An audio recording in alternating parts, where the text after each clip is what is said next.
Broadcast is now starting. All attendees are in listen-only mode. Hello and welcome to the UFS webinar. This webinar is hosted by the National Weather Service, Office of Science and Technology Integration. The goal of this webinar series is to enhance communication and share advancements in all aspects of the UFS, both in research and operational settings. I'm Stacy McKell and I'm here to help coordinate and deliver the webinar. Feel free to contact us at OSTI if you have any comments or suggestions. Also, if you have any recommendations for speakers that you would like to present at this webinar, you can email your recommendations to ufs.modeling@noaa.gov, and we'll take your suggestions into consideration. Due to the high number of attendees, you'll be in listen-only mode during the event. You will not be able to unmute. If you have any questions now or during the event, please submit them on the Google document that will be provided in the chat box. Presentations last about 45 minutes, followed by questions and answers for 15 minutes. Type your questions on the Google document during the presentation. Today's presentation is by Tara Jensen, and it is METplus Verification and Diagnostics Frameworks, the updates, plans, and challenges. Before we begin the webinar, I'd like to show you how you can see and sign up for webinar notifications and how to view the archived information. You click on you go to ufscommunity.org, scroll down to the event section, and you'll see a list of webinars on the list on the page. Archive information is available when you click UFS webinar series.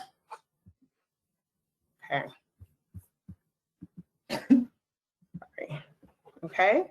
So today Tara will be introduced by Louisa Nance. Louisa, I turn the floor over to you. All right.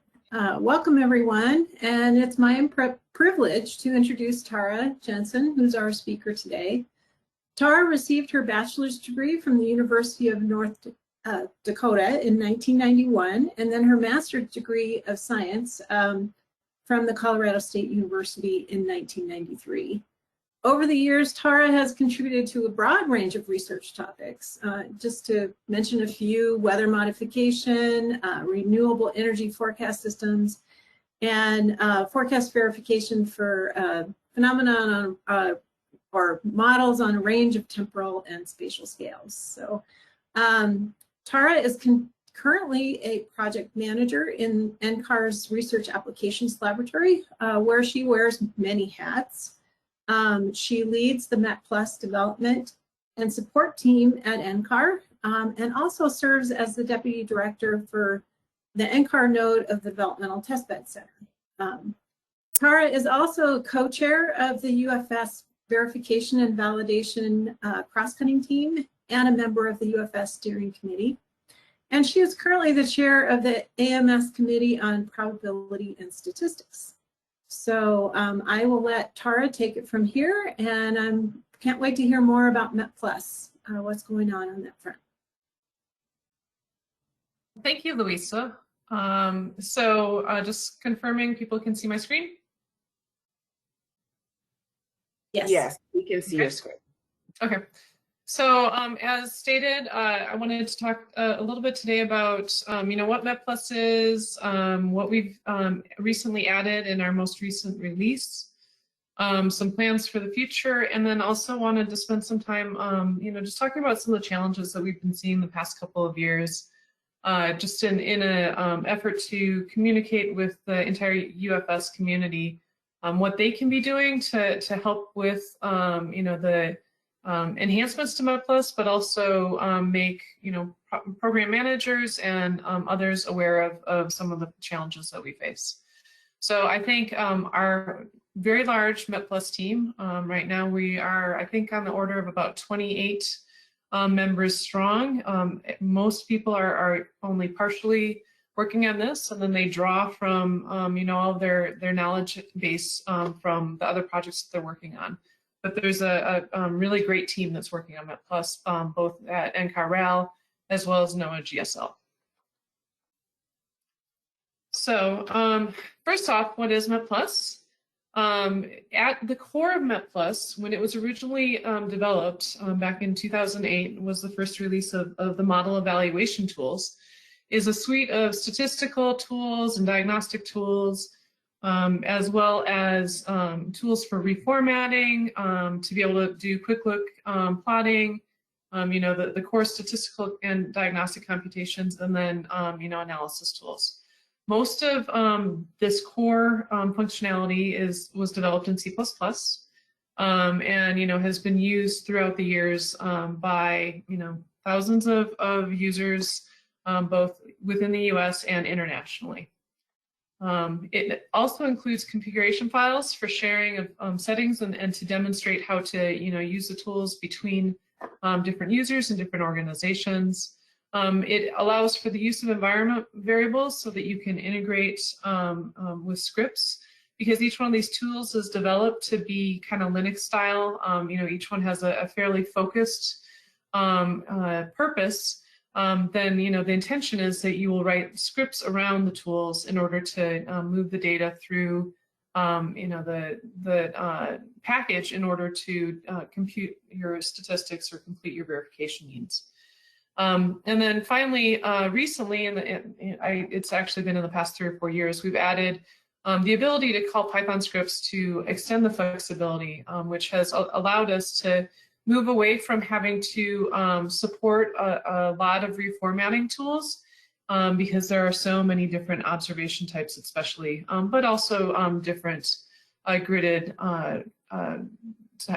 types and projections and so forth that, it's easier to read them in with Python. So METplus itself then is the framework that provides the low-level workflow to accomplish those verification and diagnostic activities. And so rather than each group having to write their own scripts to move the data, identify the time periods over which you want to do your analysis, and all the different fields that you want to evaluate and so forth, since 2016, we've been developing this suite of Python scripts and a framework in order to make it so that there are examples of how to do the verification and how to move through all the different tools. So basically, METplus is all of these arrows that you can see in this wire diagram about MET. It also includes a different layer of configuration files that allows us to demonstrate how to drive the data between the tools. And then it also allows for environment variables so that it can be integrated with workflows such as ECFlow and Silk and Rakoto and other workflows. So it's intended to be that intermediary layer between the workflow manager and the actual tools. One other thing I wanted to point out about this is that it's all about the branding. So because MET is at the core of this, we have chosen, when we were trying to pick the names for the rest of the framework, to have MET all capitalized and at the beginning all capitalized, and then everything else is kind of extra. So you'll notice that plus is all lowercase, and it's just a little bit extra. And then over the past couple of years, we've also added in, what we call the METplus analysis suite. That's what it's evolved into, with MET Viewer. So in other words, capital MET, and then Viewer is all lowercase. MET Express, same thing. Those two are user interfaces. They have different purposes. One is intended for deep dives, like MET Viewer. MET Express is a user interface that's intended to have predefined queries and plotting. It has interactive plotting, but it is still kind of predefined and allows for very quick inspection of the data.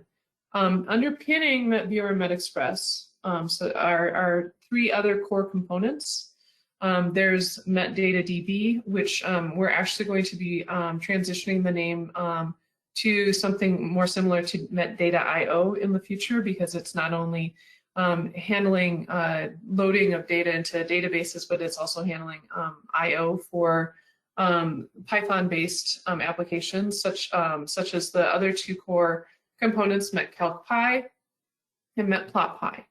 So METcalcPy, it does what it says. It takes Met output, and then it calculates statistics from the Met output aggregated over, time or over different regions.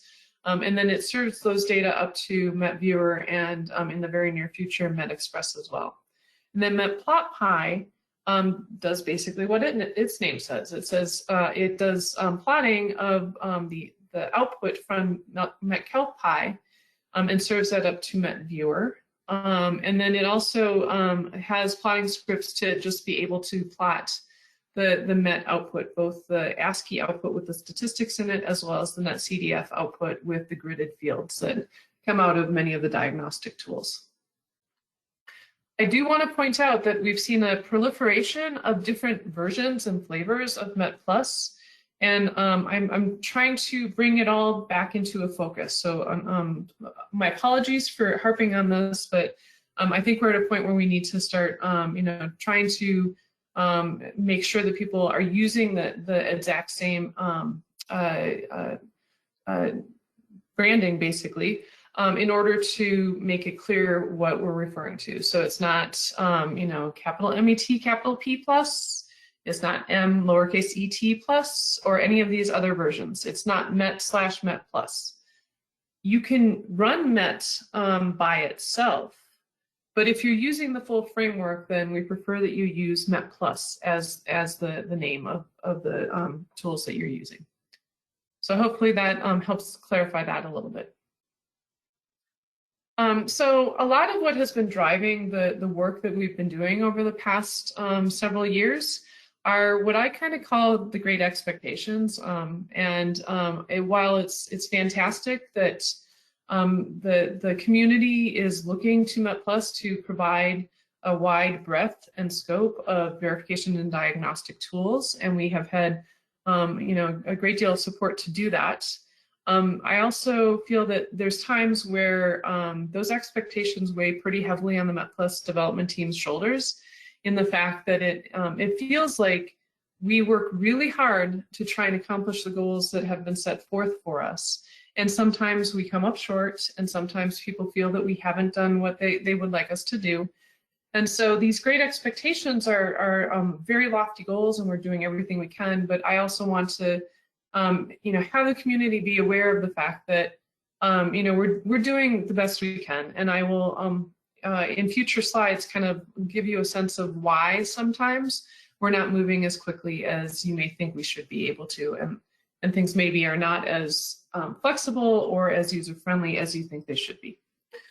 Bottom line, the expectations that were set forth for us when we decided to go from just having the suite of MET tools and letting everybody do their own scripting to trying to come up with this METplus framework to make it easier for people to really engage with using METplus, was that NWS had plans to include METplus in the stages and gates for the research to operation activities for the GFS, the GEFS, the RRFS, HAFS, and all of the other EMC supported model applications. So that what that means is that METplus needs to be able to span the scales of 5 to 10 to 15 minute verification, verification of those type of temporal resolution, all the way out to S2S to climate scale time frames, as well as from limited area,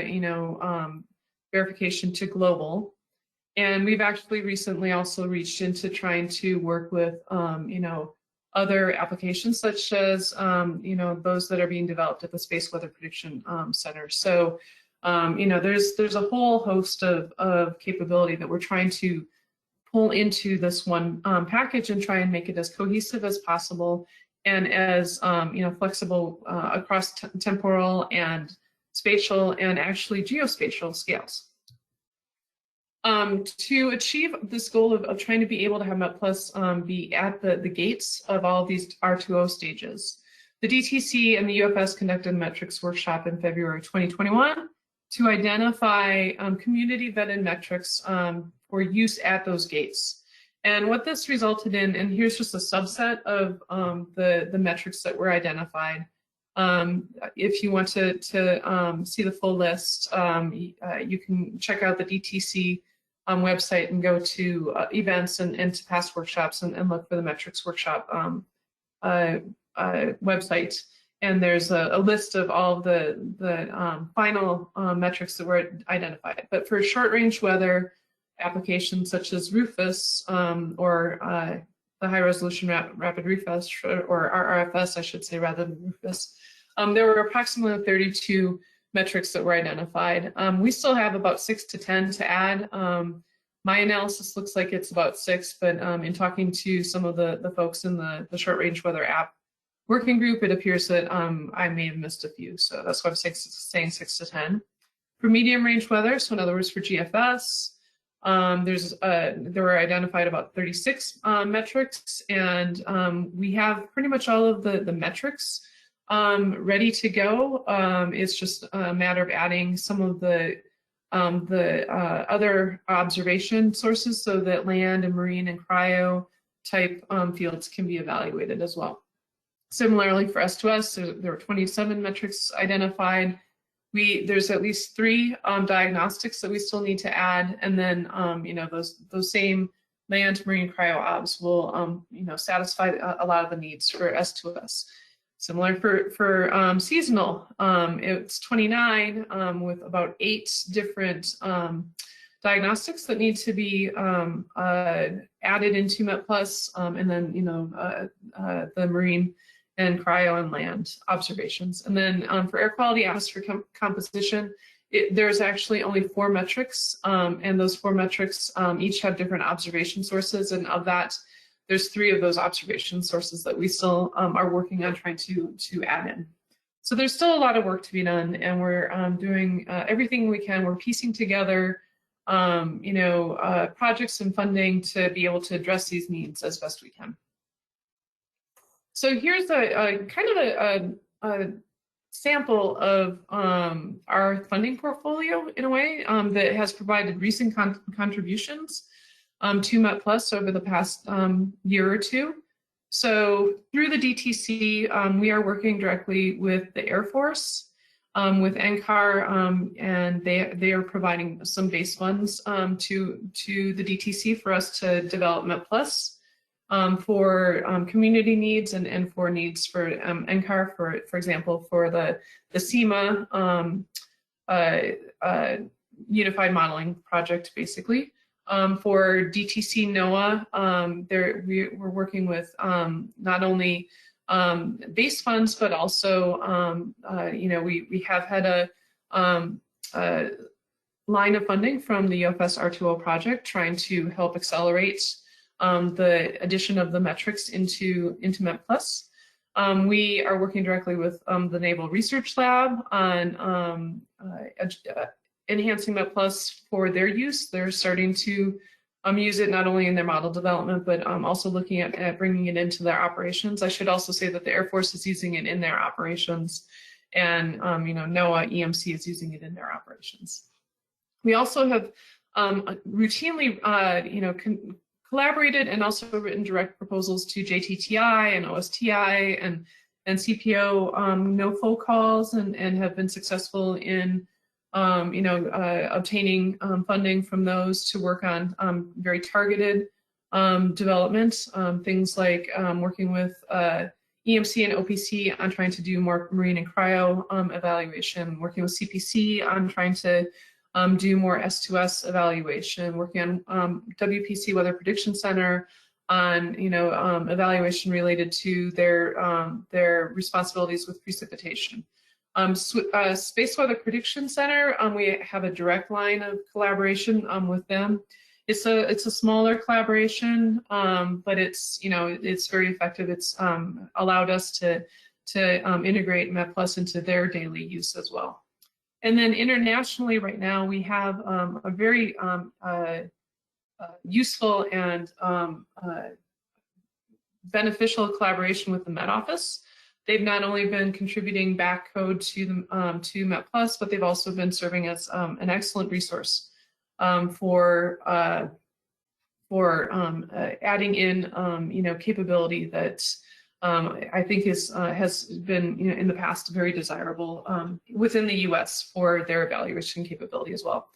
And then right now we're working on a project with the United Arab Emirates to develop a end-to-end NWP system for them. And so through that, we're finding additional challenges that we're able to enhance METplus, especially in the areas of aerosols, and I'm working with WaveWatch 3 and some other things. So the key to all of the dollar signs is basically, if it's $1 sign, it's, we're receiving somewhere between 100 and 200K per year from a particular source, all the way up to $5 signs is, greater than or equal to 500K per year through the UFS R2O project. Unfortunately, recently, due to, the general across the board cuts that needed to happen within R2O, that has been greatly decreased. So what you can see here is most of the contributions that we have are somewhere on the order of 100K to now 200 to 300K per year. And so that's a lot of pots of money, and they're all kind of smaller pots of money. And just keep that in mind when we get to talking about challenges. So some of the things that have been contributed from these projects are we actually have added in some new tools recently. These were in the most recent releases. So we have a tool now to be able to read the output from JEDI, the YODA or IOTA to NC tool will read in the YODA right now version 1.0 output format for the point obs to make it so that those observations can be available for evaluation, across the board with the tools like PointStat and EnsembleStat and so forth. Once the version 2.0 has been fully vetted and so forth, we'll upgrade YODA to NC to handle that as well. We also broke apart one of our tools, which was called EnsembleStat, into one tool that's called GenOnsProd, which is a tool that we now have most of our kind of post-processing ensemble product generation in it, but it's not statistical post-processing. It's very defined post-processing that has been requested by the community, things like the neighborhood ensemble, probability fields and so forth, working with defining some of the other probability fields that are very niche, many times to the high impact weather, but also on the S2S time frame, working with the longer range ensembles. So we've also, through our contributions through the Met Office, been able to start exploring using MPI and decomposition, parallel processing to speed up some of our computing. So right now it's only been applied to GridStat. We do have the formula now for how to do that for the other tools like EnsembleStat, which takes a lot of memory. Our mode and object-based tools that take a lot of memory. Series analysis, which takes a lot of memory and so forth.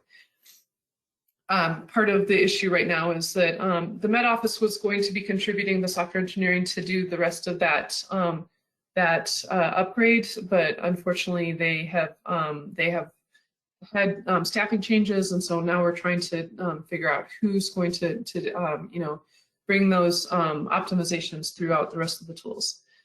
Through some of the work that our NCAR statistician Eric Gilliland has done, he's been looking at a lot of different ways of looking at distance maps, which are kind of looking at the distances between objects and then quantifying the skill related to that. So we've added in the G beta and NG for the distance maps just recently.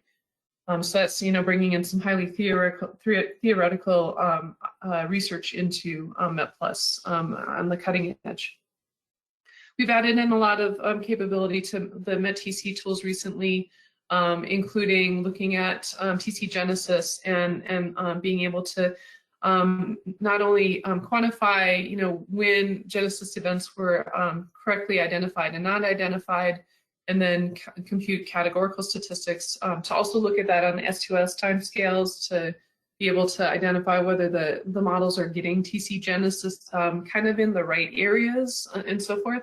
But we also, through one of our JTTI projects, was able, I think it's JTTI, we were also able to add in evaluation of some of the tropical weather outlook fields, which is something that NHC was very interested in.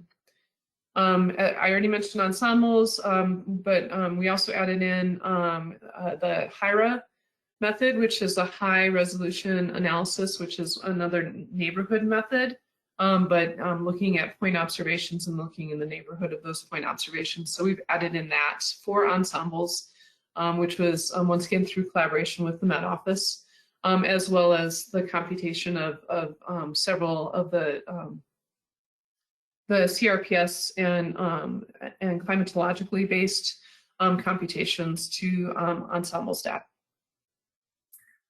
We've had an opportunity to go ahead and work with precipitation type, and also added in things like mixed layer CAPE and some other CAPE values for being able to look at the storms, the atmospheric structure for storms, and looking at whether the models are handling the precipitation type properly and so forth.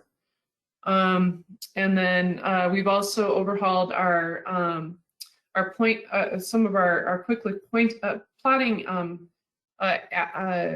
tools to be able to make the plots more user friendly and be able to allow you to making comparisons between the gridded forecast fields and possibly point fields, just to better understand why you're getting the statistics that you're getting, and that can be done with a simple call to plot point obs. Python embedding, there's a lot of words on here. I just wanted to call out that we did a lot of overhaul for Python embedding, which is, once again, the MET tools are able to call Python in order to be able to have a script to maybe be able to read in an observation type that is currently not supported in METplus, or to be able to read in a model projection that is not currently supported in METplus, or to be able to derive fields that are not in the model output. For example, moisture transport, or integrated water vapor transport, or something like that, that may sometimes not actually be in the output files that are made available many times by operational systems and so forth. So that gives the users a lot more flexibility to be able to determine what fields are being passed into METplus without having to come back to the METplus developers to add support for it through that Python embedding capability. Very powerful. We had, over the past year, did some additional development to, once again, make sure that we were providing the same statistics that the legacy EMC capability called VSTB, for Verification Statistics Database, had for some of the ensemble measures.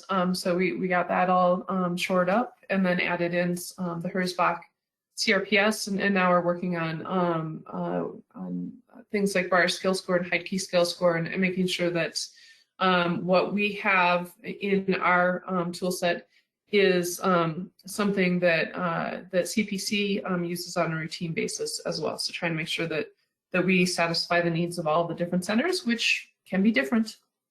Added in things like some new indices to our stat analysis computations. So the CBS index is similar to the GO index, which is used by the Air Force to try to come up with one number to identify how well the model is performing based on certain weights and fields and so forth. And then miscellaneous stuff, adding in frequency bias, being able to handle percentile thresholding that targets a particular frequency bias. Adding in support for new GRIB 1 and 2 table entries that were not previously included, and then a tool that we're just starting to play around with the Weather Prediction Center is multivariate mode, where you can identify objects in many different fields, and then develop a super object that can be passed back into mode to quantify the attributes of that. Right now, with Weather Prediction Center, we're working on that with snow bands, and then it's also been applied to dry lines. So it's phenomena that have multiple variables that help define that, and using mode on that. We did an extensive overhaul of MapViewer to get away from the constraint of being dependent on our statistics. So now everything is in Python. And is dependent on the METcalcPy and METplotPy capabilities. And so here's some of the updates there. METexpress, which is once again the additional user interface that is focused on having quick look plotting and so forth. We recently added in apps for looking at cyclone track and intensity verification, mode attributes, and ensemble verification, as well as some additional work on just shoring up the tool itself.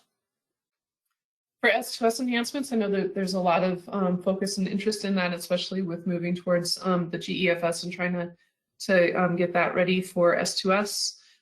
We've added in a lot of new capability, including some of the core statistics like RMM, OMI, and then some other diagnostics that are useful, like looking at blocking and weather regime. And we're working with PSL and George Mason University, and on trying to add in additional tropical MGO diagnostics, stratospheric diagnostics, ENSO diagnostics, and so forth. And most of that interaction is being supported by the UFS R2O project, as well as some hurricane supplemental funding that we've been working with. That's the funding source that I had forgotten to include in my table of funding portfolios. I knew I forgot one, the hurricane supplemental. In the last release, we added in 24 new use cases. And what a use case is it's the configuration file for METplus, the sample data, and documentation explaining what we're trying to achieve with this example or use case. And so here you can see that there's examples that were put together and are up on our website in our METplus documentation, specifically showing how to run new Met tools. Use case focused on that P-type verification I was talking about. Several use cases focused on how to use METplus to do TC verification for medium range weather verification, a method that's called feature relative, which allows you to look for systematic errors. Quite a few, I think it was 5 or 6 different use cases for marine and cryosphere. And then here's the list of the use cases that were added for subseasonal to seasonal. And once again, we tried to get the core requirements, and then now we're trying to branch out and bring in the next phase of diagnostics. And just quickly, some other examples. This is an example that we're working on with Space Weather Prediction Center on trying to use their data to define masking regions to do verification, and then look at whether their models are doing well in the data-rich and data-sparse regions, and how that impacts their scores, as well as using latitudinal bands and so forth. So here's just some output from looking at the cool colors are for active events for solar flares, and then the warm colors are for quiet, and then it stretches across all the different valid times, and then different latitudinal bands depending on the intensity of the colors. So that's just a whole host of examples. And then as far as what's coming up, we are working on adding in more support for, as I said, the stratospheric, sun stratospheric warming. We have something we need to be adding in evaluation of gravity wave drag. And so those are all on the plate through the UFS R2O project. And then we are adding in a lot of capability for supporting looking at unstructured grids, such as FE3 in the unstructured manner, or for METoffice, the LFRIC grid. We're doing more work on our ensemble stats. Oh, there's just so much. I was unable to get a slide put together today to kind of list it all out. If you're interested, you can always go up to our GitHub websites and take a look at what we're adding into METplus at any given time. I did want to spend a little time on challenges, because this is something that in some ways has kind of stood in the way of, I feel, full adoption of METplus, because METplus is a very powerful tool. It has a lot of flexibility. But some of the challenges that we're finding, especially with regards to trying to make it more user-friendly and have a better experience, make it more efficient and so forth, is what I pointed out before. We have a lot of small pots of money that we're having to draw from right now. And that makes it difficult to come up with a cohesive development strategy. We do the best we can, and I think that if you ask other folks, hopefully they will tell you that we're doing a pretty decent job of it. We try really hard, but it also increases the project management overhead. We're continually writing proposals, and that's good because it allows us to interact with the community. But it also is a lot of work to write each one of those proposals, and it also is a lot of work to do all that reporting and once again making sure that it all fits into that cohesive development strategy. And so when you have small pots of money and you don't have a really large pot of money to draw from, it also makes it hard to have those bigger projects to do major code maintenance, to improve efficiency and to improve that user experience. And so we're really kind of hitting the wall right now on that side of things. So while we try every time when we're adding in new capability to make sure that it's consistent and cohesive and is well documented, we are starting to find that we need at some point to be able to stop putting lots more metrics in and be able to take a breather to try and shore up the code and make sure that we're trying to have it as efficient as possible. And then also it's hard to have a cohesive training strategy when you have all these little tiny pots of money and so forth. So once again, we're doing the best we can, but I think sometimes it's what is part of what's getting in the way of some of the community adoption. Another challenge that we're finding is kind of on the R2O side of things, and it's coming from community contributions. And we love community contributions, but we are finding that many times those contributions are coming in hardwired and inflexible because they're focused on their particular research topic, which is good. But in order to put that into a tool that is supposed to be able to be flexible, that does require us to sometimes do some refactoring. And then there's also times where we're not getting sufficient test data and documentation from the community contributions. And so we have contributor guides for METplus and are in the process of developing those for METcalcPy and METplotPy. That's a goal for this next development cycle. And we work directly with our community contributors right now, but hopefully through that process moving forward, we'll have a little bit more streamlined effort to bring those contributions in. And then those contributions can be many times in code bases other than C++ and Python, which sometimes requires us to have expertise that we don't necessarily readily have on tap. The other major challenge that we're running into is that Python libraries that are being used in the community contributions are not accepted by NCO. NCO basically, which is, NSEP Central Operations, which manages, the computers for the for like WCOS and so forth. They are, clearly they need to be, resistant to anything that is going to cause the operations to have problems, so they're risk adverse. And so right now, what they're doing is that for the most part, they only want to support basic Python and maybe a few Python libraries. So we're right now struggling with trying to get some of the S2S diagnostics that we've put into METplus onto the operational side of WCOS2 because of the Python library issue. So I just want to draw that attention, to the community that we need to work closely with NCO on making sure that what we're bringing into METplus is something that can go all the way to operations. Another challenge is institutional and personal inertia.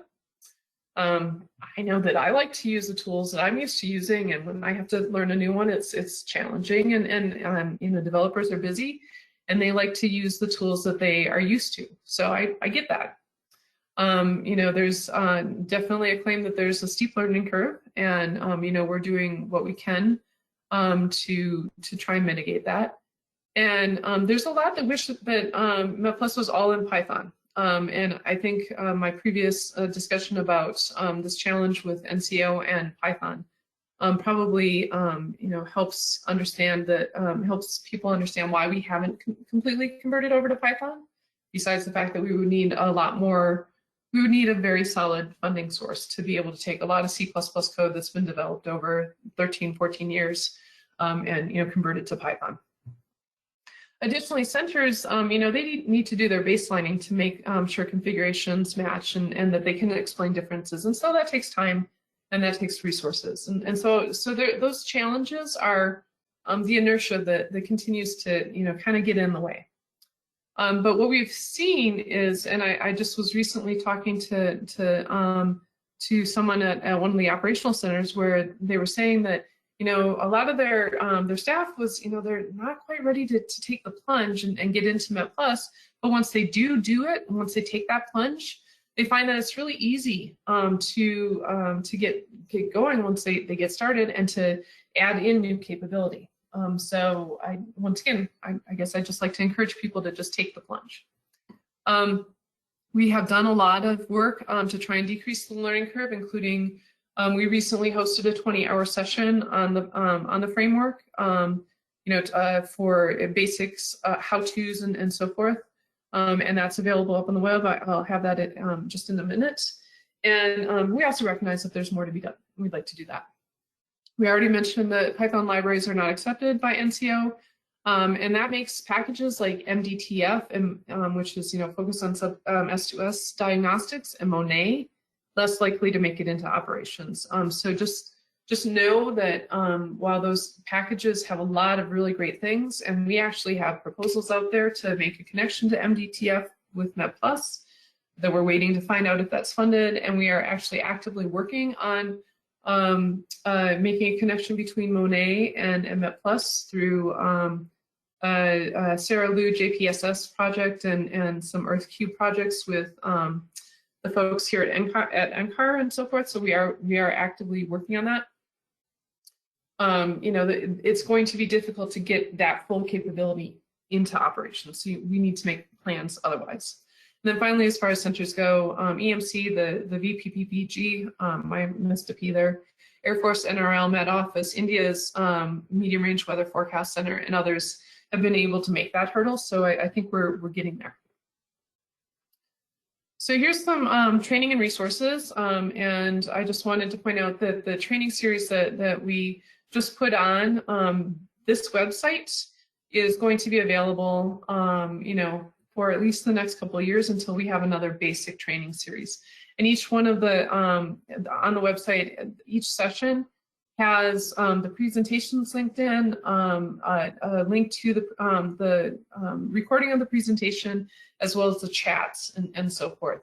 It relies heavily on the METplus online tutorial, which that link is here. The user's guides for METplus and all of its components are verbose and searchable, and we recommend that you try and get help from that. And then we do have a discussions forum that is actively monitored by the METplus team, but we encourage others from the community to answer questions as well.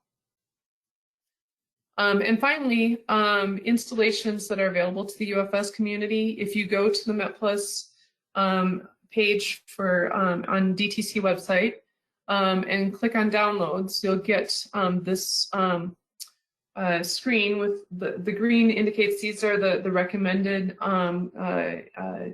tarballs to download for installing METplus. But you don't have to do that if you're using many of the NCAR NOAA machines and NCAR machines and the NOAA machines and so forth. So if you click on this existing builds and Docker link, that will take you to a page that's existing builds, and each one of these has an accordion that is a drop down. So for NCAR, we support on Cheyenne and the processing machines for that. For NOAA machines, WCOS, WCOS2, Hera, JET, and Orion are all fully supported at this point. We have support for Stampede 2. We have examples, we have METplus available in Docker in case you want to try and just install that instead of trying to do the full install yourselves. And we do also have a Amazon Machine Image AMI available on AWS for your use. So there's a lot of opportunities to be able to use METplus without having to compile it. And with that, thank you for your attention. You can reach out to me if you have any questions, or go and check out our website at dtccenter.org, community code METplus. And then I also, shameless plug, we have a users workshop, actually the first ever METplus users workshop. We finally arrived. We have our own workshop. It's free, it's virtual. It's going to be June 27th through 29th. And you can go ahead and register at this link. We have 30 contributed presentations from the community. We're going to have an overview of METplus. We're going to talk about how you can contribute to METplus. We're going to have a couple of breakout sessions, one to talk about the metrics that were identified and how those factor into METplus, and also open up a discussion with the different application groups to kind of get a sense of are there other things that we can that we may want to be considering in the future for that, to continue that dialogue, as well as breakout groups on where we should take METplus in the future, so future ideas and so forth. So it's going to be about 6 hours on Monday, 5 hours on Tuesday, and 4 hours on, and 4 hours on Wednesday, and lots of great information. So with that, I'm going to stop here and I guess take questions. Thank you, Tara. That was very informative. So yes, take your questions. I'm going to, if you can see the questions, I can. you can actually pull them up, present your screen if you want to. Sure, I can do that. Questions, yep.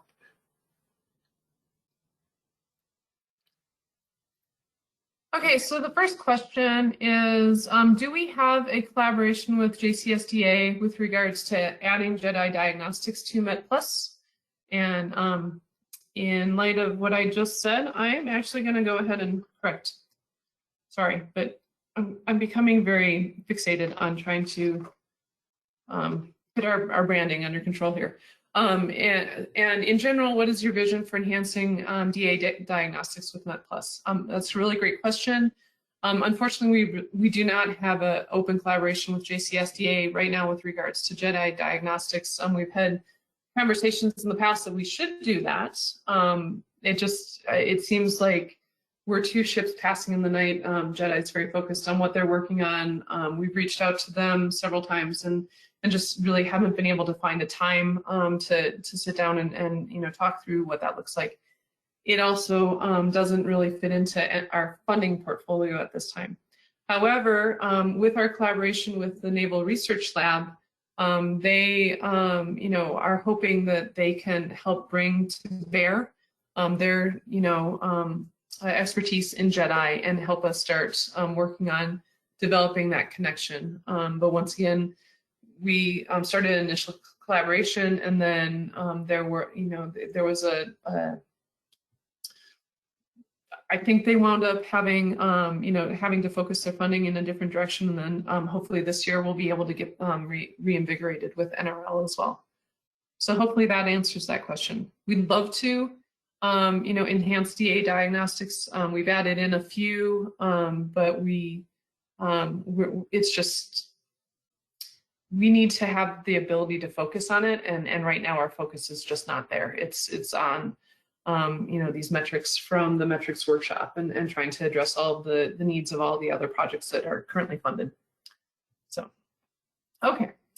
The next question, has NCO given an explanation on why some of these Python libraries are not accepted, and has this been raised to NCEP management? So first up, NCO has given a general overview of what they look for with regards to what they are willing to support on the operational systems. I, for the most part, would like to defer, and I don't know if Arun happens to be on this, Arun Chawla happens to be on this call or not, but if he is, feel free to go ahead and type in some answers as well, because I don't want to misrepresent. But in essence, NCO, because they are risk adverse, and I completely appreciate that and understand that, they do not want to have anything that is less than a version 1.0. If it happens to be a library that depends on another, say, Python library that maybe depends on another Python library, then in essence what they're doing is they're taking on 3 different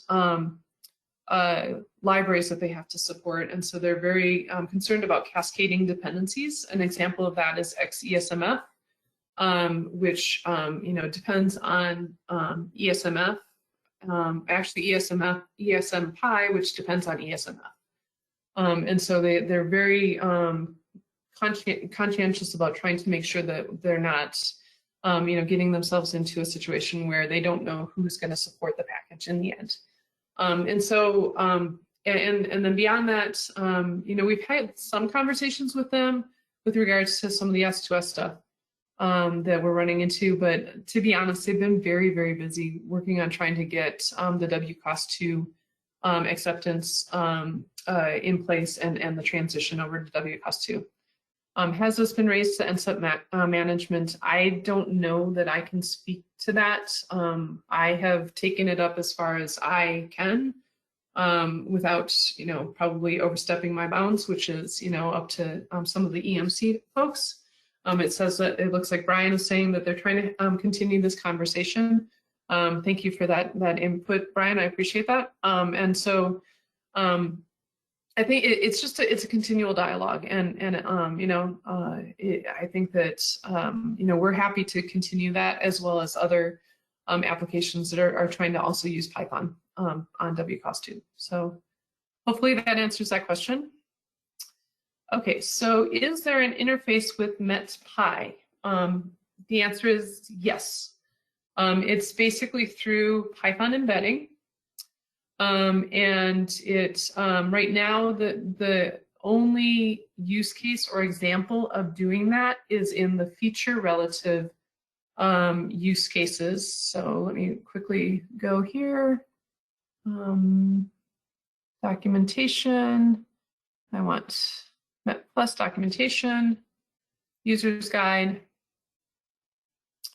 METplus use cases, model applications, and I know that this is kind of big right now. Model applications, it's in the medium range, feature relative by lead, multiple user-defined fields.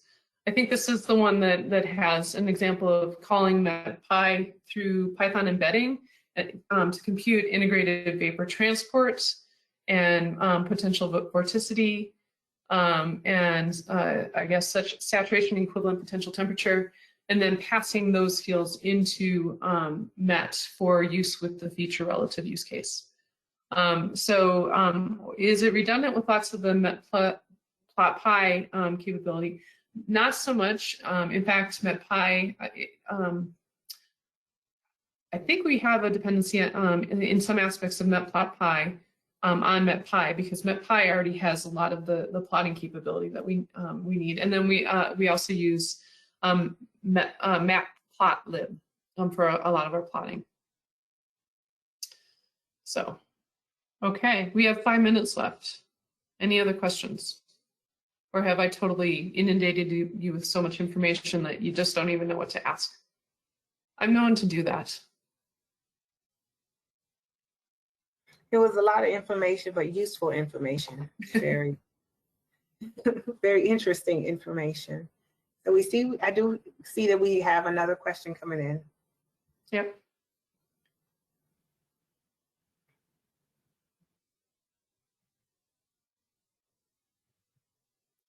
So if you add another dollar symbol and it's 2.3 million per year, is that enough? That we would be thrilled to have something like that, and that would allow us to really dig in and get done much quicker. Yeah, that's, I mean, basically, once again, breaking up our development into lots of small different pots of money, it's not efficient. So. I mean, right now, I'd have to look at our portfolio, because right now we recently have taken a couple of cuts. But typically our portfolio is on the order of like 1.5 to 2 million, depending on what projects we have in. Right now, I think it's more like about 1.1 million, yeah.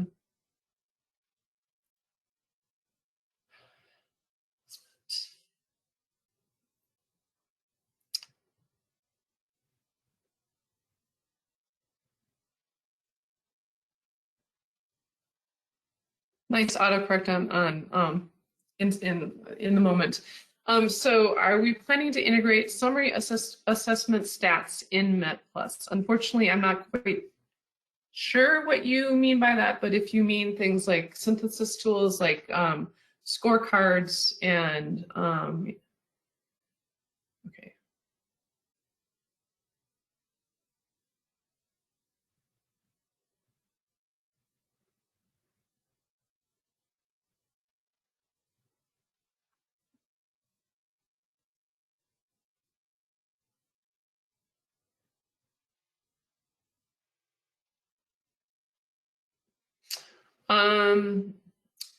Okay, I don't recall seeing that information, but I can certainly go and look at emails as well as our GitHub discussions page to see where Ross has provided that information to integrate the ECDF summary assessment stats into METplus. Depending on if that's a priority, like within the UFS community, we can certainly take a look at that. We could also take a look at that through some of our other, ways of handling community contribution. So thank you for putting that on my radar. I'll look and see if we have it, and if not, I'll try and reach out to Ross. Thanks. Well, thank you all. We have 1 minute left, and if we have any more questions, please add them to this Google document, and Tara, we can get it to you, and so that you can fill out the rest of the answers. Yeah.